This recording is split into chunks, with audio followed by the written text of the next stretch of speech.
Il Muson dei Sassi è cresciuto molto rapidamente nel suo livello e nella sua portata e quindi è stata aperta la cassa di espansione che è stata realizzata a monte di Castelfranco ovviamente, e perché le casse di espansione vengono fatte a monte per preservare tutto ciò che c'è a valle, e questo ha consentito di evitare che Castelfranco finisse sott'acqua. Sono entrate in funzione per la prima volta le casse di laminazione del Muson dei Sassi tra Riese Pio X e Fonte.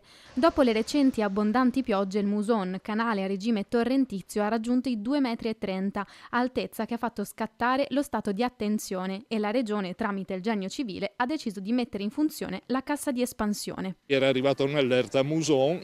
Il Muson ha una caratteristica, è un torrente che sale molto velocemente. L'intervento della cassa di espansione ha fatto in modo tale che insomma non sia successo niente. Non era ancora collaudata, significa che si usano poco, però nel momento in cui servono, se ci sono alcuni drammi, non li viviamo più. Opera da oltre 18 milioni di euro, realizzata dalla Regione Veneto per mettere in sicurezza i territori rivieraschi e che rientra nel piano di interventi messo a punto dopo l'alluvione del 2010. A commentare l'entrata in funzione delle casse di laminazione anche il presidente Luca Zaia, che esprime la sua soddisfazione ricordando che opere come questa dimostrano come l'impegno per la sicurezza idrogeologica dei territori da parte della Regione non si ferma.